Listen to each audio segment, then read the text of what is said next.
বিগত বছরগুলোতে বাঁধ বন্ধ করে রাখা, বাঁধ খুলে দেওয়া এইরকম অত্যাচার করেই যাচ্ছে ভারত। এবার অত্যাচারের পরিমাণ সীমা অতিক্রম করে ফেলেছে।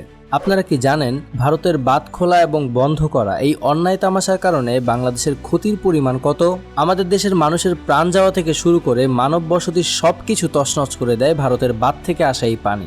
জেআরসি মানে জয়েন্ট রিভার কমিশনের মতে 1976 থেকে 1993 সাল পর্যন্ত ফারাক্কা বাঁধের পানি আটকে রাখায় বাংলাদেশের প্রায় 1,13,240 মিলিয়ন টাকার ক্ষতি হয়। আর এইবার ডুম্বুর বাঁধ খুলে দিয়ে কত ক্ষতি করলো তা তো আমরা দেখেই যাচ্ছি। বাঁধগুলো ভেঙে ফেলা হয় না কেন, বা বাঁধের বিপরীতে বাঁধ নির্মাণ করা হচ্ছে না কেন?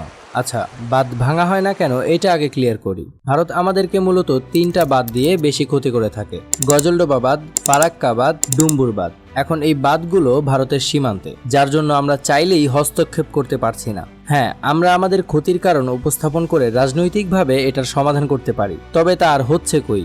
আর ভারত এই বিষয়ে গুরুত্ব দিবে না। আমাদের উচিত এখন ভিন্ন কোনো পথ অবলম্বন করা। তাহলে বাঁধের বিপরীতে বাঁধ নির্মাণ করা এটা কেন নয়?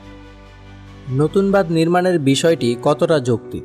উদাহরণস্বরূপ, ফারাক্কা বাঁধ নির্মাণের সময় প্রাথমিকভাবে প্রায় 156 কোটি টাকা খরচ হয়েছিল।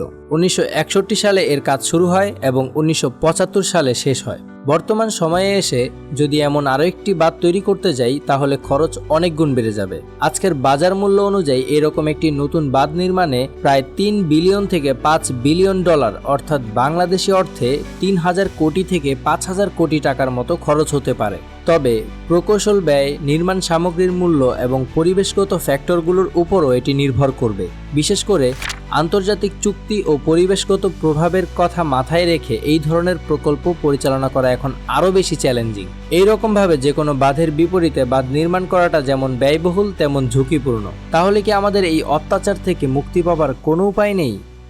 হ্যাঁ, অবশ্যই আছে। এখন আমাদের বাংলাদেশের অর্থনীতির অবস্থা খুবই বাজে। এই সময় এত বড় বাজেটের প্রকল্প বাস্তবায়ন করাও এক প্রকার বোকামি হবে। আমাদের অর্থনীতি স্বাভাবিক হতে বেশ সময়ের ব্যাপার, কিন্তু এই অনাকাঙ্ক্ষিত ব্যয়গুলো আমাদের অর্থনীতির উন্নতির বিপরীতে অবনতির দিকে নিয়ে যাচ্ছে। সুতরাং স্বল্প ব্যয়ে এটার সমাধান লাগবে।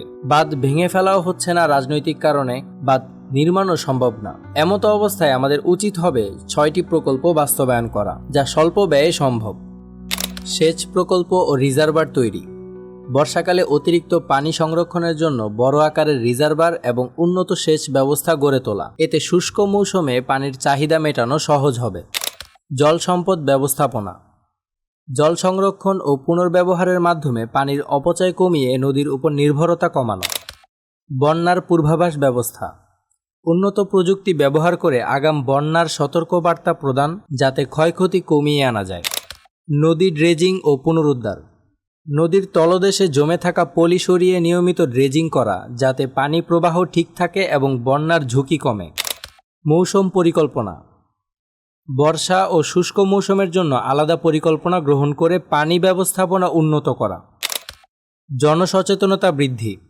স্থানীয় জনগণের মধ্যে সচেতনতা সৃষ্টি করে সঠিক পানি ব্যবস্থাপনা ও বন্যা প্রতিরোধে তাদের সম্পৃক্ত করা।